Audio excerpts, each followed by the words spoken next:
बिस्मिल्लाहिर्रहमानिर्रहीम, अस्सलाम वालेकुम। हमारी Syria time news program views time आवा यहाँ महताब अली नूर।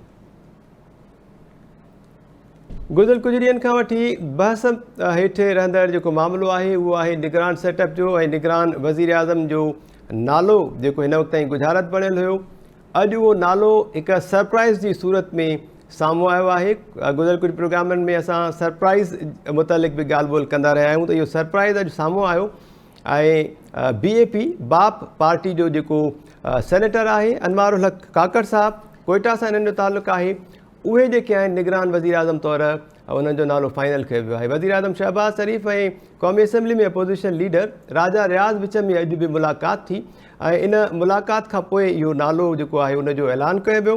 राजा रियाज़ अपोज़िशन लीडर इहा दावा कई इन मुलाक़ात खां पोइ मीडिया सां ॻाल्हि ॿोल दौरान त इहो जेको नालो आहे अनवारुल हक काकड़ जो उहो हुन तजवीज़ कयो हो ऐं वज़ीर आज़म इन नाले ते इतफ़ाक़ कयो, जंहिंखां पोइ इन जो ऐलान कयो वियो आहे। अनवारुल हक काकड़ साहब जेके आहिनि उहे बलोचिस्तान जे कोयटा सां ताल्लुक़ु रखंदड़ आहिनि। BAP बलोचिस्तान अवामी पार्टी बाप जा अॻवान आहिनि। बाप जे ई टिकट तां हू सेनेटर चूंडिया 2018 में ऐं अनवारुल हक काकड़ साहब सेनेट जी स्टैंडिंग कमेटी आहे समुंड पार पाकिस्ताननि जे मामलनि वारी, उन जा चेयरमैन बि आहिनि।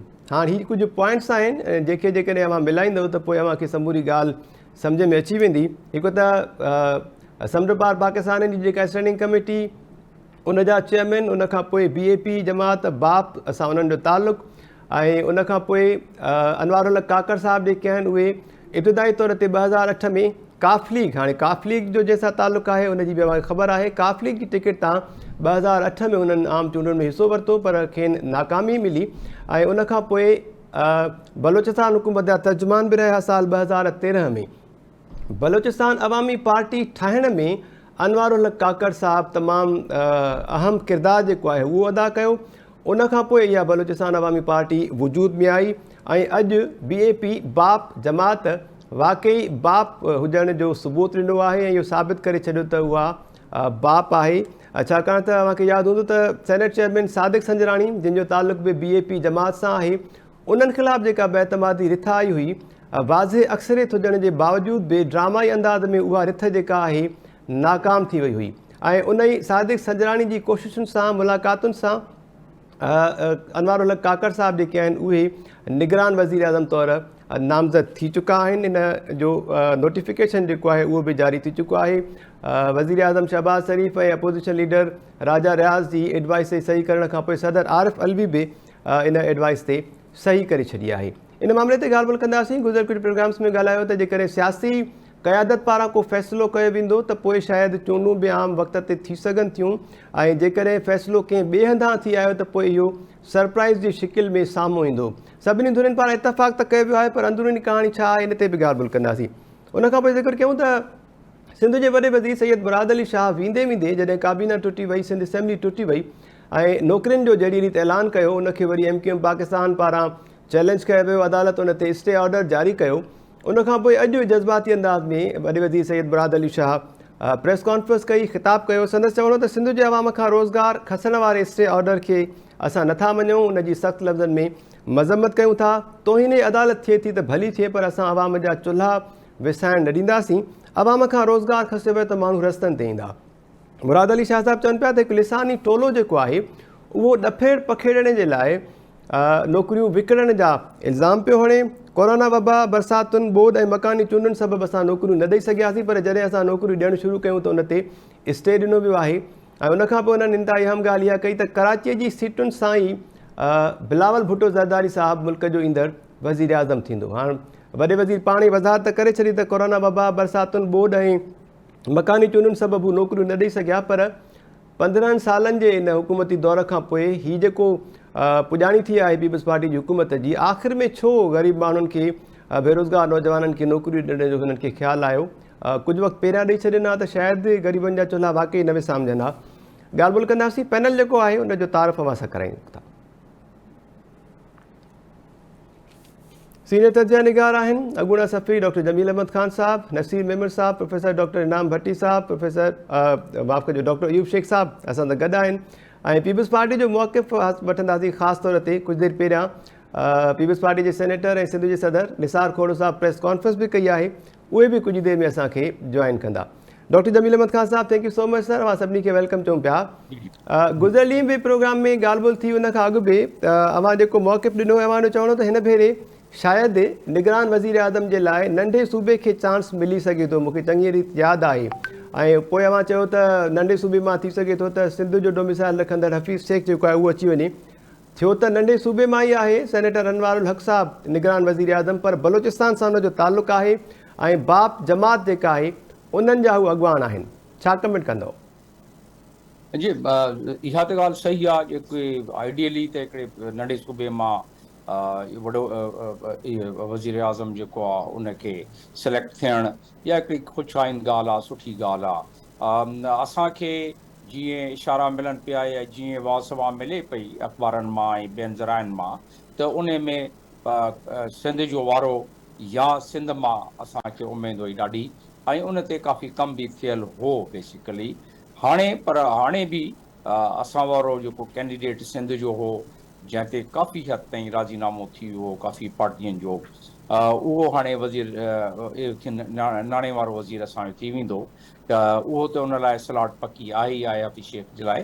पर हीउ जेको थियो आहे इन में हिकिड़ी ॻाल्हि त हिकिड़ी तमामु सुठी ॻाल्हि जेका नज़र थी अचे त काकड़ साहब लाइ असांजो नओं वज़ीर आज़म नॉमिनेटेड जेॾीमहिल कसम खणंदो त पोइ पको पको वज़ीर आज़म थी वेंदो, त उन बिल्कुलु अनडिस्प्यूटेड माण्हू, ॾिसो हाणे बाप पार्टी में आयो, काफ लीग मां, तो तव्हां पाणे पंहिंजे इंट्रो में ॿुधायो आहे 2008 में 2018 खां वठी अॼु ताईं इहे जेके फ्लोर ऑफ दी हाउस ते हिन जी कॉन्ट्रीब्यूशन आहे उहो काफ़ी सुठो कॉन्ट्रीब्यूट कंदो आहे, पार्टिसिपेट कंदो आहे ऐं पॉज़िटिव सोच जो माण्हू आहे। हाणे बाप पार्टी जी बाक़ी आशीर्वाद जिन्हनि जी आहे उहो त असां सभिनीनि खे ख़बर आहे, पर उनखे पीपल्स पार्टी जी बि बाप पार्टी खे हमेशह त न चङनि मौक़नि ते उन्हनि खे रही आहे उनजी आशीर्वाद, पीपल्स पार्टी जी बि, नवाज़ लीग जी बि।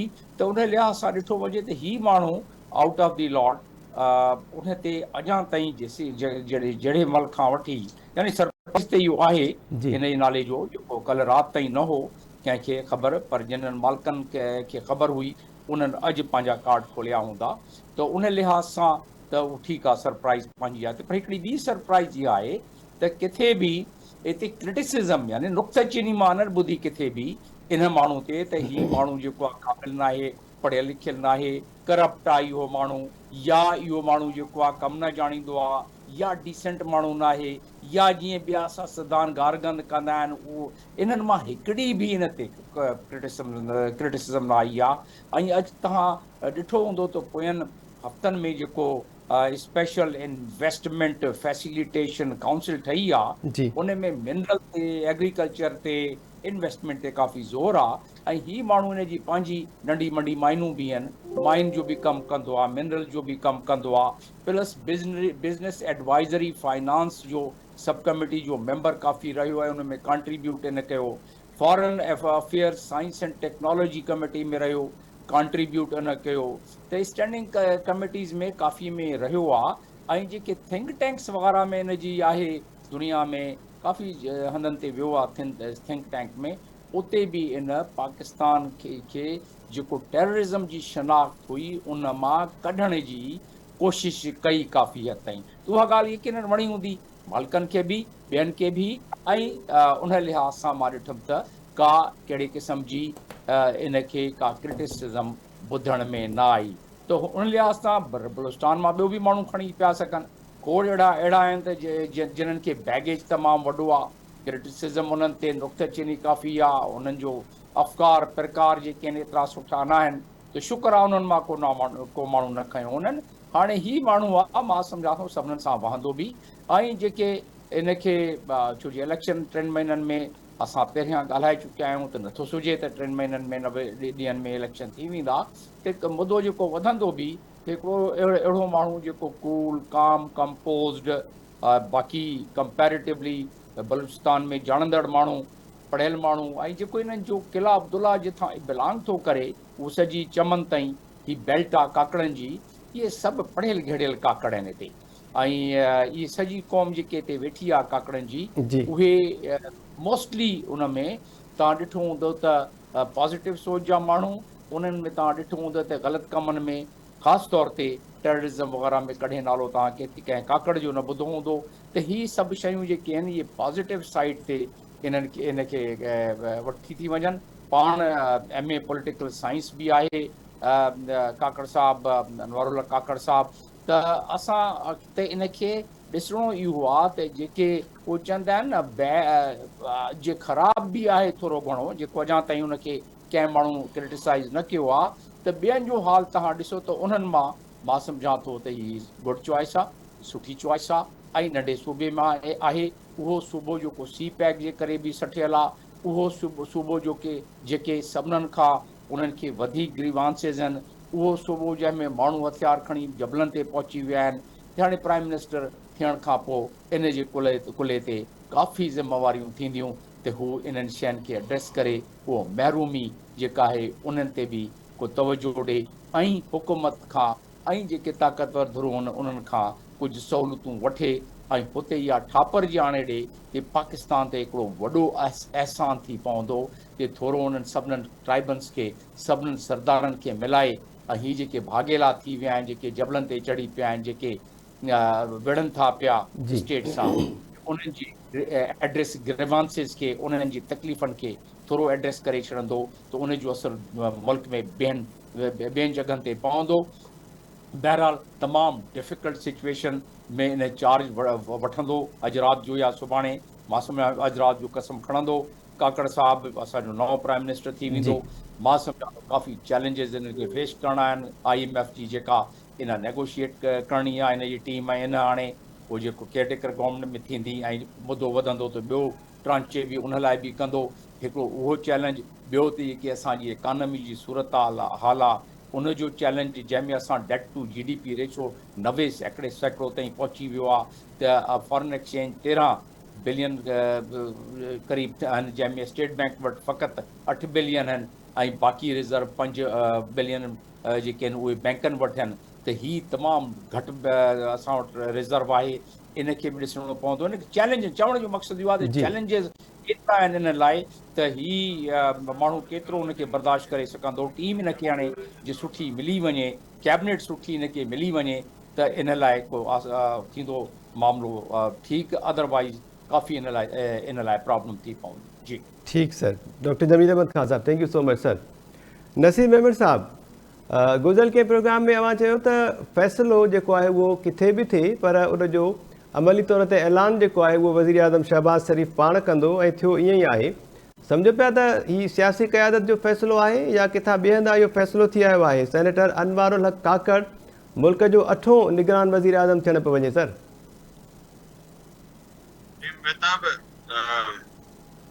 सरप्राइज़ त कोन्हे, प्रोफाइल उहो ई आहे जेको मुतवक़ हो, नालो हेठि मथे थी सघे थो। जी तो असुल शइ प्रोफाइल मैटर थी करे।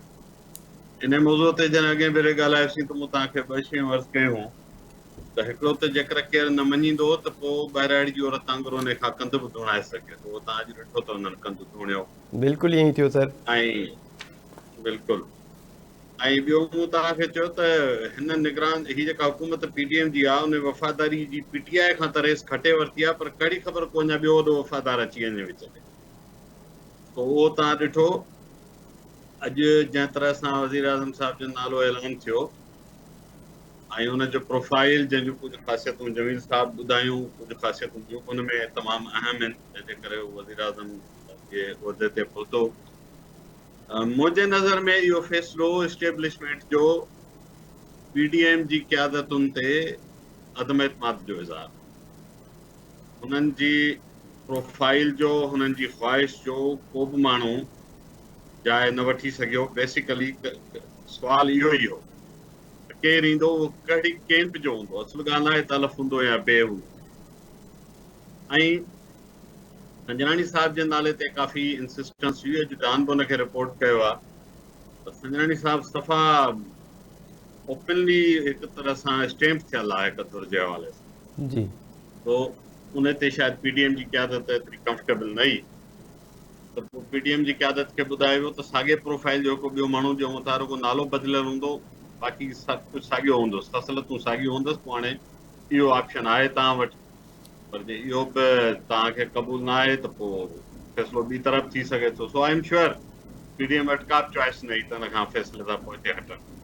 ऐं मूंखे यकीन आहे त PDM इन प्रोफाइल जे माण्हूअ जे हिन उहिदे ते अचण ते कंफर्टेबल कान्हे. थी सघे थो मां नथो चवां त नाख़ुशि हुजे, पर कंफर्टेबल बिल्कुलु बि न हूंदी. ऐं हीउ जेको 3 महीननि खां हिननि आदमगढ़ विच ते आणे सिंध खे त छुरो हणियो पुठीअ में, पर गॾु जेके चूंडुनि खे बि छुरो हणियो हुनजो इंगा, उहो हाणे हिननि खे शायदि हिन नए सेटअप में ॾुखियो लॻे. पहिरियों हिननि जो ख़्यालु हो त सेटअप असांजी मर्ज़ीअ जो ईंदो त भली 6-12 महीना कढे. मुंहिंजो अंदाज़ो आहे त 2-3 हफ़्तनि अंदरि तव्हां मुतालबा ॿुधंदा त 3 महीननि अंदरि आइन मूजिबि चूंडूं करायो.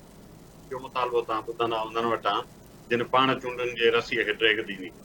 ऐं हिननि खे हाणे तमामु सुतत अहसासु थींदो त हुननि वफ़ादारीअ जी मैराथन रेस खटण जी जेका कोशिशि कई, हुन में अॻे ई के माण्हू एंड पॉइंट ते पहुतल आहे. हीअ अञा रस्ते में पिए टोड़िया, हिननि खे ख़बर ई कान्हे त के माण्हू एंड पॉइंट ते अॻे ई वेठा.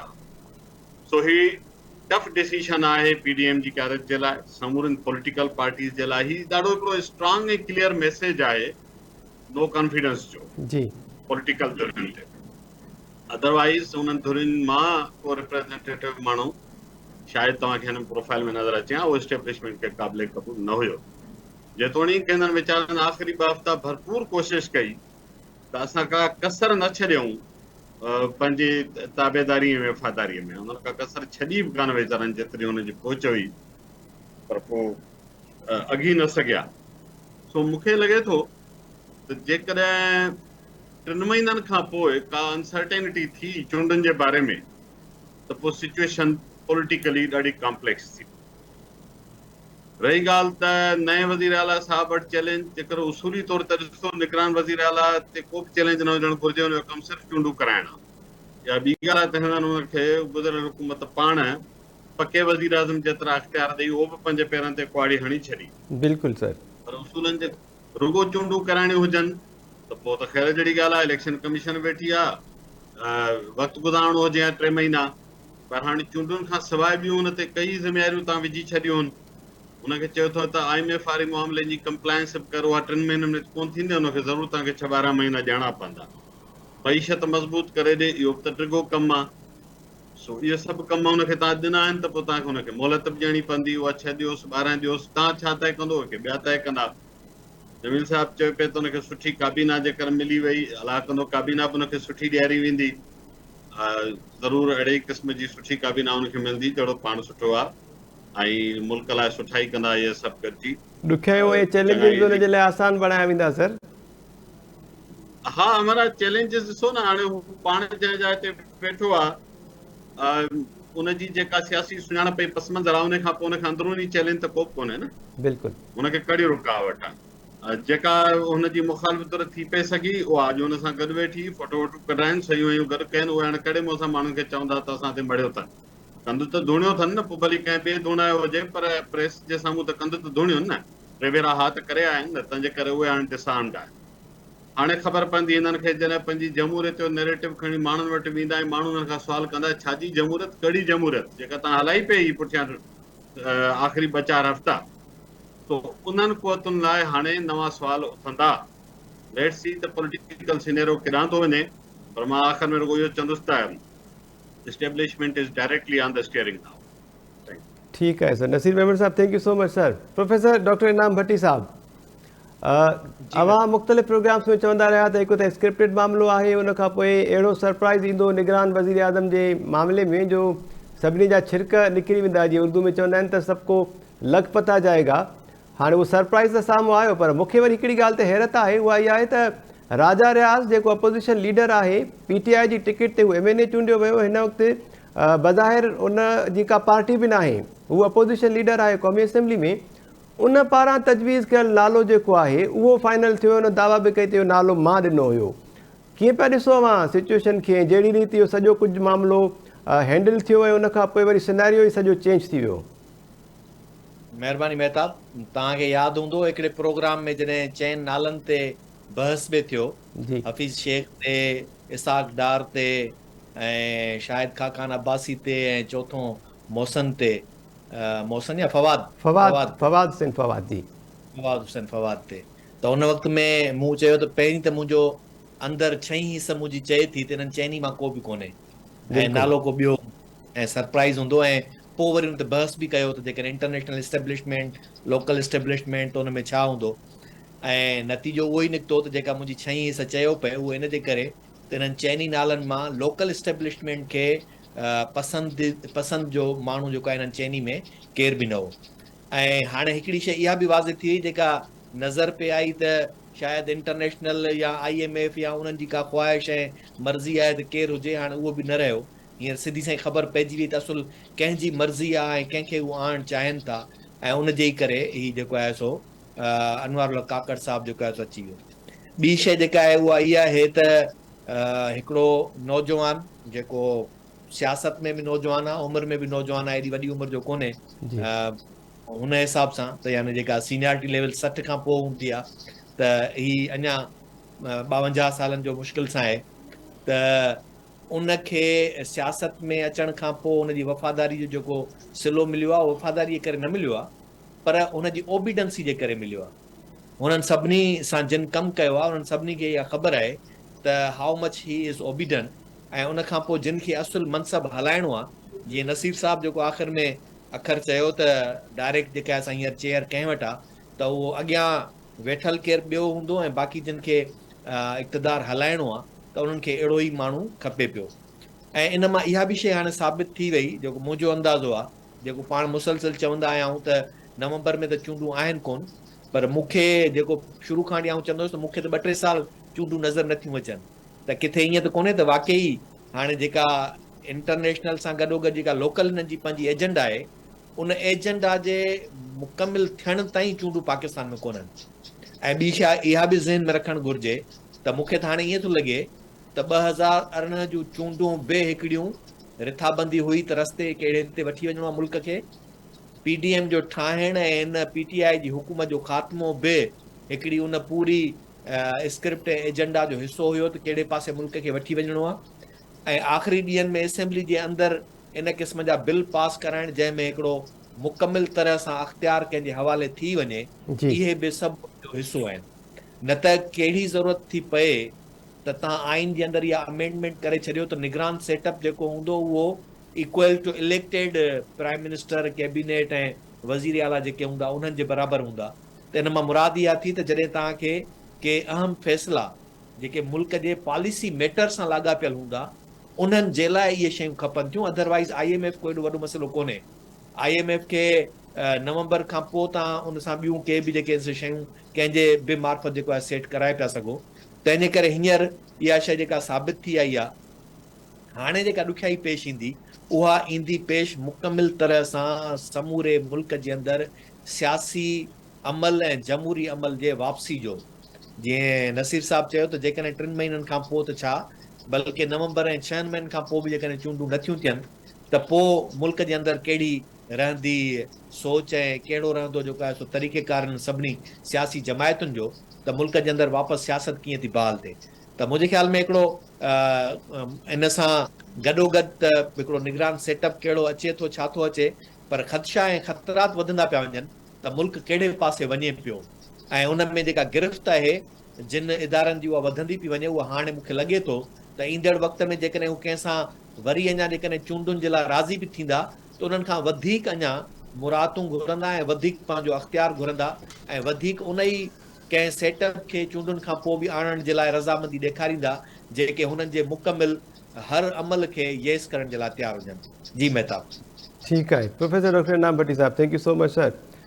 डॉक्टर अयूब शेख साहब, वेलकम थो पिया अव्हांखे बि शो में। अव्हांजो छा ख़्यालु आहे सर? अव्हां गुज़िरियल कंहिं प्रोग्राम में चयो त जेके विलन करे ॾेखारिणो हुयो उहो इन समूरे प्रोसेस दौरान हीरो थींदो वियो ऐं जिन खे हीरो करे ॾेखारिणो हुयो उहे वरी विलन थींदा विया। सो उन्हनि विलन सां वाक़ई को धकु थी वियो आख़िर में, जीअं नसीर मेमन साहबु ख़्यालु ज़ाहिर कयो?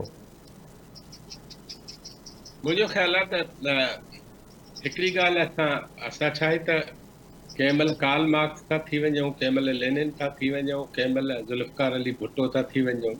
अयूब साहब, डॉक्टर साहब सॉरी माफ़ कजो अव्हांखे इंटरप्ट कयो। निसार खोड़ो साहब असांखे जॉइन करे चुका आहिनि, पीपल्स पार्टी सिंध जा सदर, सेनेटर ऐं सीनियर अॻवान आहिनि ऐं प्रोसेसिस में शामिल बि रहिया आहिनि। निसार साहब वॾी महिरबानी अव्हांजी, वेलकम चऊं पिया अव्हांखे शो में सर। महिरबानी साईं, महिरबानी। निसार साहब कीअं अमल में आयो इहो समूरो मरहलो, कीअं मुकमल थियो? अनवारुल हक काकड़ साहब जेके आहिनि उहे निगरान वज़ीर आज़म चूंडिजी विया।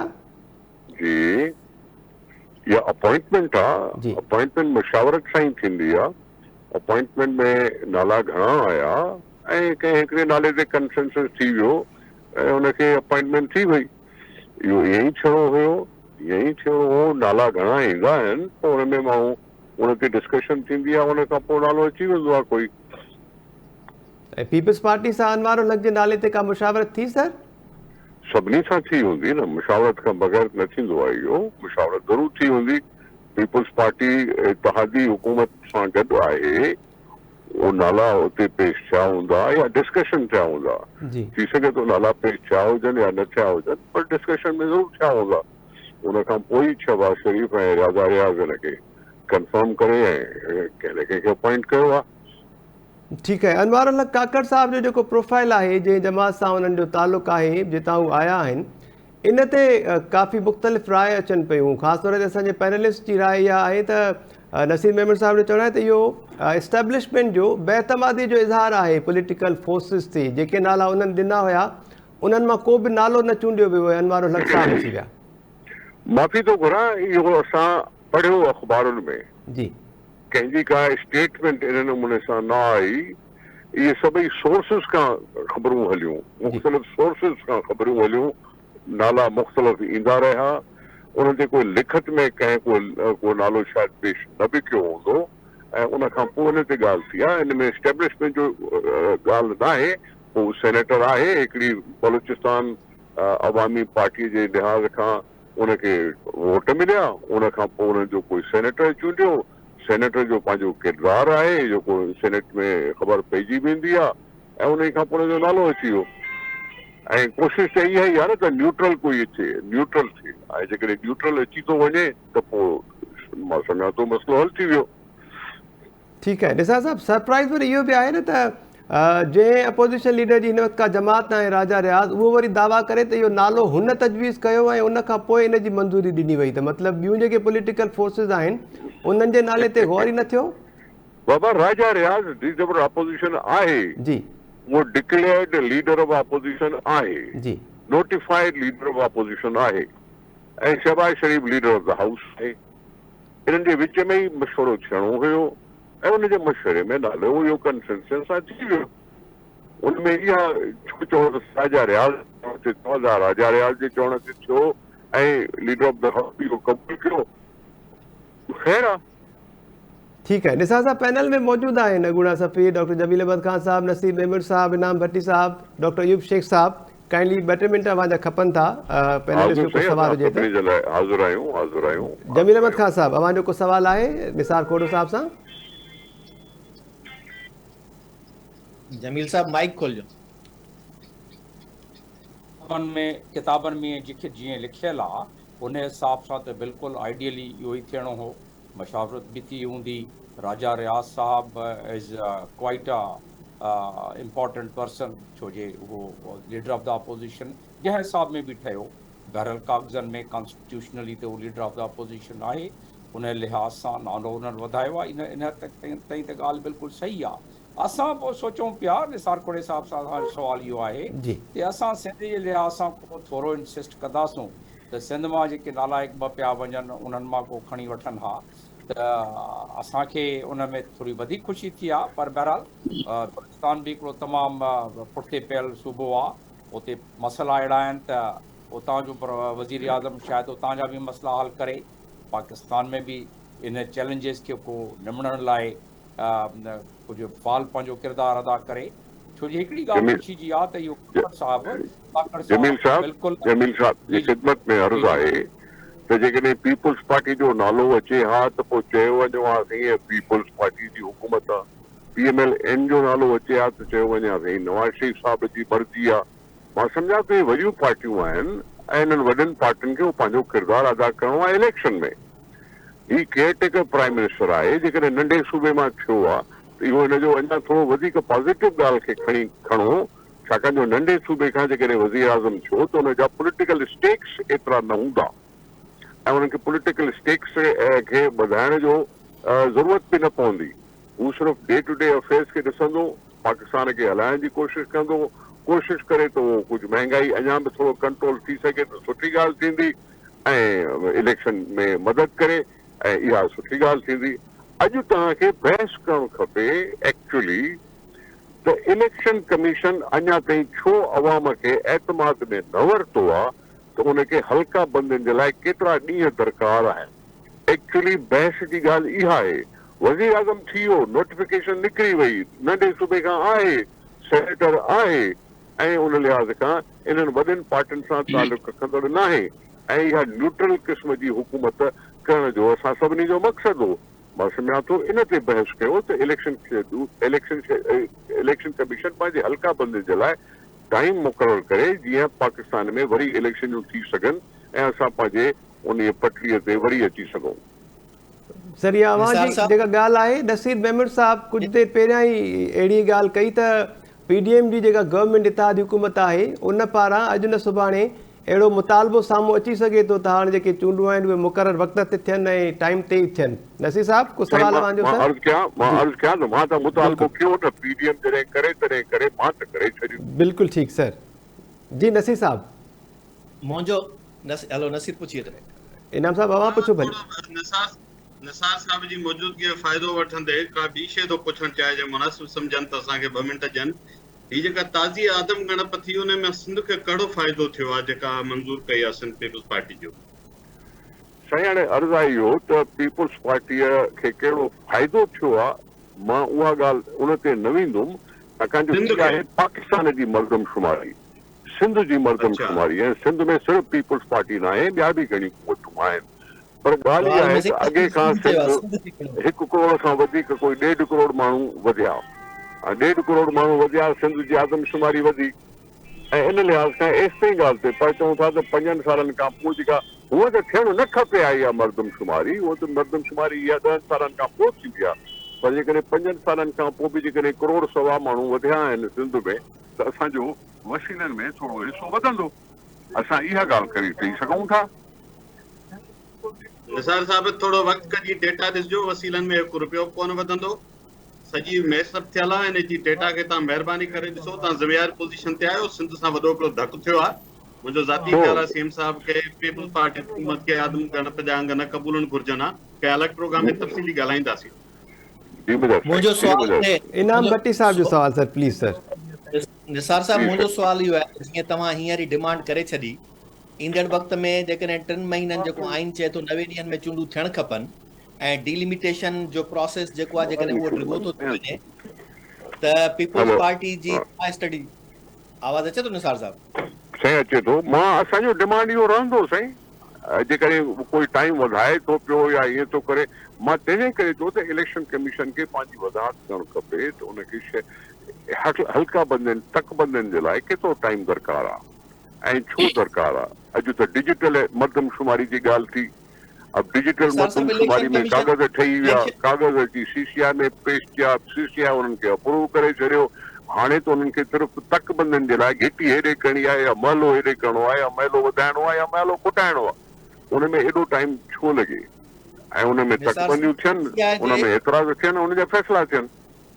CCI जे नोटिफिकेशन खां पोइ इलेक्शन कमीशन पहिरें ॾींहुं चई छॾियो त घटि में घटि असांखे 120 ॾींहं दरकार आहिनि। 120 ॾींहं जो मतिलबु आहे 4 महीना जी। 120 ॾींहनि जो मतिलबु आहे 4 महीना जी। त उन खां पोइ मुंहिंजी वरी उन्हनि खे इस्तदा हूंदी त हिनखे कुझु घटायो। ठीकु, थोरो जल्दी करे वठनि। डॉक्टर अयूब शेख साहब सर, अवां जो सवाल निसार खोड़ो साहब खां प्लीज़। निसार साहब मुंहिंजा 2 हिकिड़ा सवाल आहिनि। हिकिड़ो सवाल हीअ आहे त असां जेको सभु चऊं था त नंढे सूबे मां हिकिड़ो वज़ीर आज़म खयो आहे, त असां जॾहिं नंढो सूबो था चऊं, छा भला उहो ज़ुल्म आहे? उन सां का वफ़ाक़ जी ज़्यादती थियल आहे, को नाहक थियल आहे जो नंढे सूबे मां वज़ीर आज़म खणी ऐं असां उनखे कंपनसेट था कयूं? इहो छो था चऊं? न इहो कंपनसेशन जी ॻाल्हि न आहे। मां तव्हांखे अॻूणे अर्ज़ु कयो त नंढे सूबे मां वज़ीर आज़म थियण सां उन जा पॉलिटिकल स्टेक्स एॾा वॾा नथा थी सघनि। बलूचिस्तान जी क़ौमी असेंबली जी जॻहूं केतिरियूं आहिनि? 20-25। ऐं 20-25 सॼे पाकिस्तान में केतिरी थी वैल्यू रखनि? उनजा स्टेक्स जेके हूंदा पाकिस्तान जे सियासत में हुजण त न खपनि, छाकाणि जो केयर टेकर आहे, उनजो कोई बि पॉलिटिकल स्टेक्स न हुजणु खपे, पर जेकॾहिं रखे बि थो तॾहिं बि बलूचिस्तान जी कैपेसिटीअ में 20-25 सीटूं। हिते पंजाब में 150 खां मथे आहिनि, सिंध में 60 खां मथे आहिनि, केपी में एतिरियूं आहिनि। इहे सभु जेकॾहिं ॾिसो था हुन में त उन्हनि जो पॉलिटिकल स्टेक एतिरो न आहे। मां इनखे इन नुक़्ते सां थो ॾिसां। निसार साहब, मां बहस त नथो कयां अव्हां सां, पर असां त ॾिठो त कराची जे हिकिड़े मोहल्ले जे नाले सां ठहियल पार्टी पाकिस्तान में सेंसस कराए थी सघे त हेॾे सारे सूबे बलूचिस्तान जो असर केॾो हूंदो वफ़ाक़ी हुकूमत ठाहिण में, उहो तव्हां नज़रअंदाज़ कंदव? न, मां नज़रअंदाज करण जी ॻाल्हि ई न कई। मां नज़रअंदाज करण जी ॻाल्हि ई न कई। मां प्राइम मिनिस्टर खे सम्झां थो caretaker day to day affairs में, ऐं सपोर्ट करे इलेक्शन कमीशन खे, सहकार करे इलेक्शन कमीशन सां। इहे 3 महीना या 4 महीना जेके बि थियनि था उन में हुनजो किरदारु जेको हूंदो सो इलेक्शन कमीशन जी सहकार वारो हूंदो। मां इनखे इन अंदाज़ में थो चवां। ठीकु आहे निसार साहब, हाणे मुंहिंजो हिकिड़ो आख़िरी मासूमाणो सुवालु हूंदो जेकॾहिं इजाज़त हुजे त। जी, वॾी महिरबानी। वॾे वज़ीर सैयद मुराद अली शाह साहब, घोटकी में जेको ॿोॾि मुतासिरनि में घरनि जूं सनदूं विरायूं पियूं वयूं, उन वक़्तु तकरीब खे ख़िताब दौरान चयो त बिलावल भुट्टो ज़रदारी साहब 30 सालनि ताईं मुल्क जो वज़ीर आज़म थींदो। ऐं अॼु वरी कराची में प्रेस कॉन्फ्रेंस दौरान हुननि चयो त कराचीअ जी सीटुनि सां ई बिलावल भुट्टो ज़रदारी साहब मुल्क जो ईंदड़ वज़ीर आज़म थींदो। इन हवाले सां एॾी वॾी दावा जेका उहा थिए पई त का ॻाल्हि बि थी आहे, का मुशावरत थी आहे या का कंफर्मेशन आहे अव्हांखे सर? साईं अर्ज़ु ॿुधो, हर हिकु पॉलिटिकल पार्टी पंहिंजो इहो ॿुधाईंदी आहे, इहा ज़ाहिर आहे, इहा कोशिशि कंदी आहे, माण्हुनि जो हिमायतुनि जो हौसलो वधाइण जे लिहाज़ खां बि कोशिशि कंदी आहे, सभु कुझु ॻाल्हि थींदी आहे। इहो असां इन बुनियाद ते चई सघूं था त असांखे तवक़ा न ई, पर असांजी थी सघे त कोशिशि कामयाबु वई ऐं असां कराचीअ में खटी आयासीं मेजॉरिटी में। ईअं त ड्रा रहण जे लाइ इमरान खान बि चयो त साईं कराची जो मेयर PTI जो थींदो, पर उहो 3 नंबर ते आई।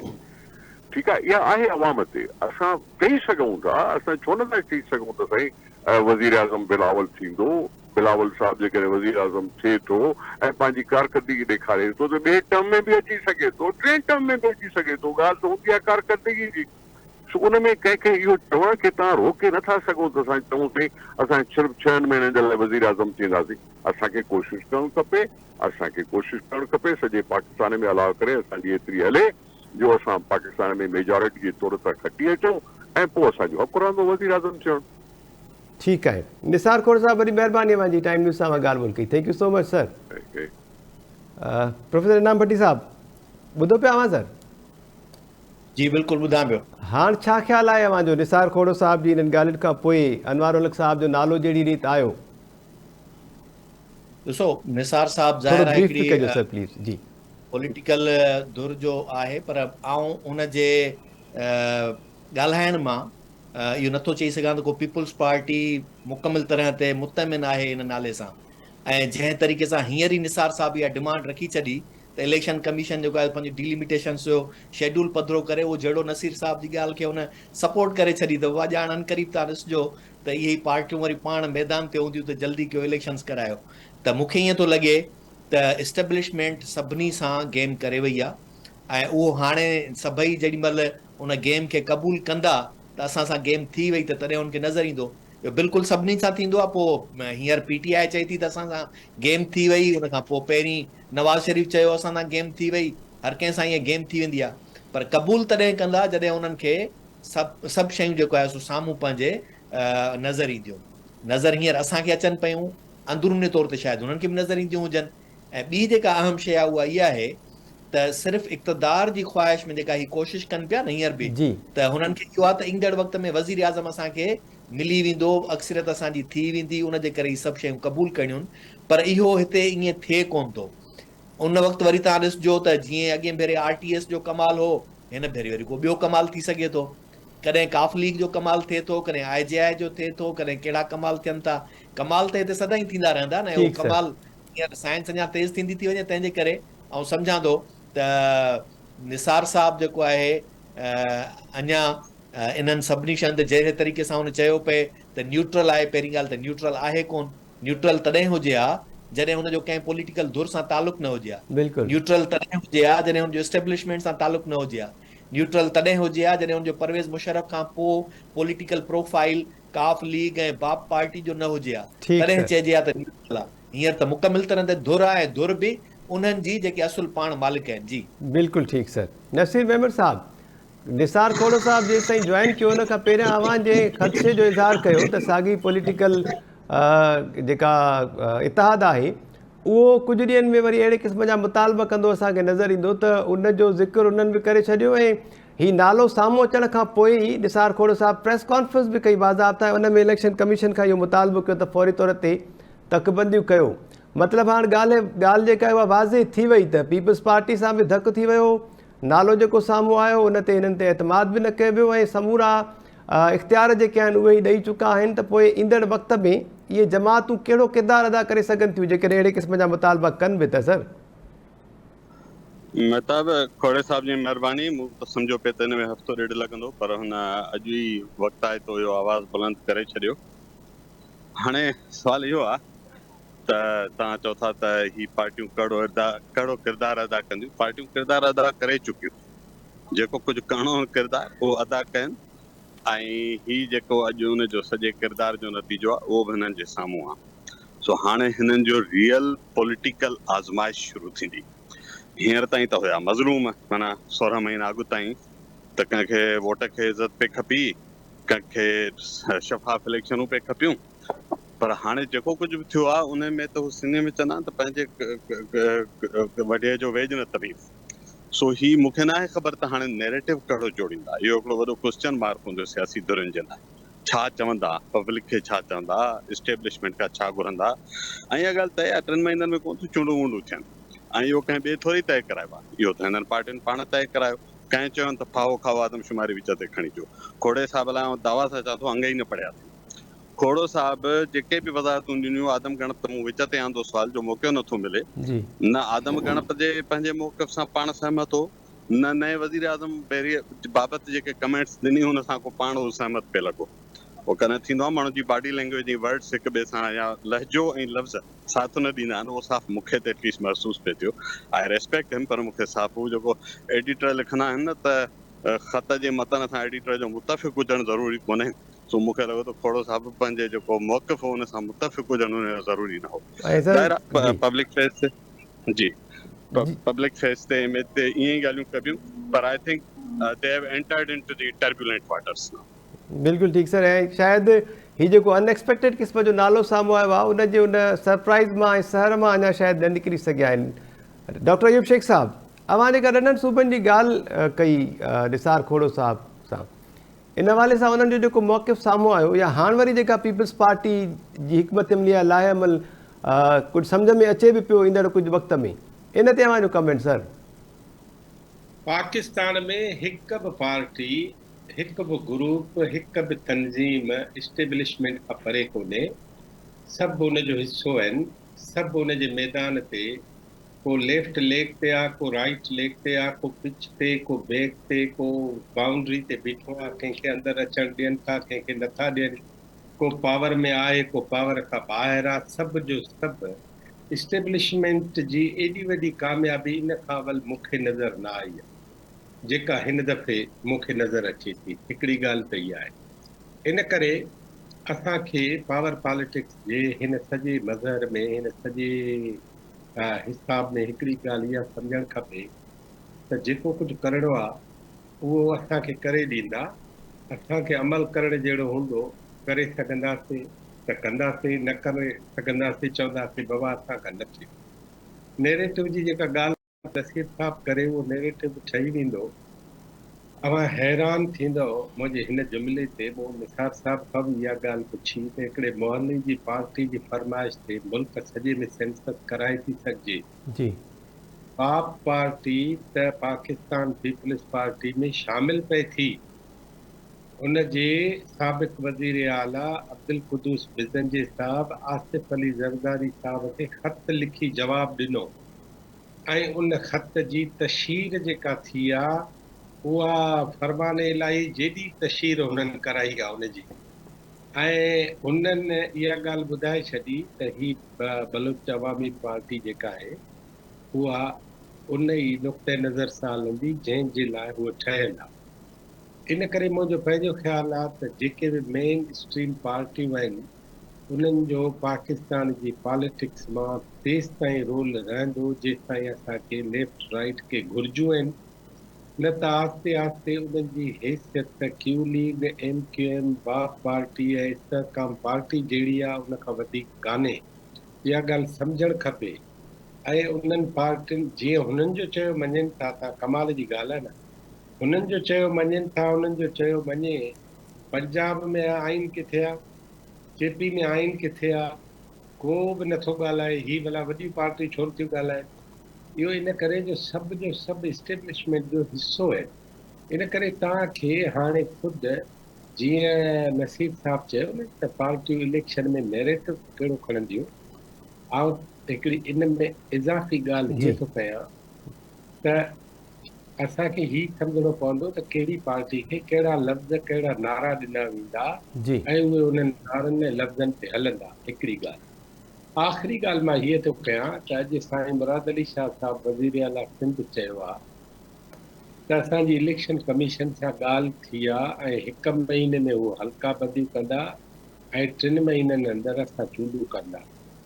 मुंहिंजो पंहिंजो ख़्यालु हीअ आहे त हिन अनवर काकड़ साहब जे अचण खां पोइ ख़ुदि इन ॻाल्हि जा इम्कान आहिनि त जनवरी फरवरी ताईं चूंडूं जेके आहिनि उहे थी वञनि ऐं मूंखे काकड़ साहब जे ख़िलाफ़ का बि अहिड़ी ॻाल्हि कान्हे जेका मां चवां त हीअ आहे।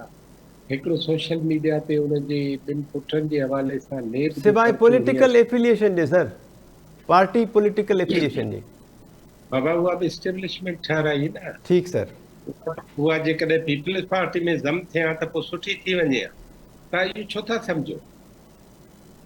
जेके जेन्युइन पार्टियूं आहिनि पाकिस्तान में उहे 3-4 आहिनि। मिसाल जेयू आहे genuine party, Jamaat Islami genuine party, Pakistan national party genuine party, ठीकु आहे sir, peoples party genuine party आहे। वक़्तु गुज़रण सां Muslim league Nawaz genuine party थी वई आहे।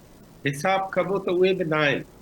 इन करे मुंहिंजो पंहिंजो ख़्यालु आहे त असां ख़ुदि जीअं नैरेटिव नसीर साहब थो चए ईअं महताब साहब खे ख़ुदि सवाल या नैरेटिव तब्दील करणो पवंदो ऐं पंहिंजे साम्हूं तस्वीर रखणी पवंदी त ही सभु असांजा पंहिंजा आहिनि।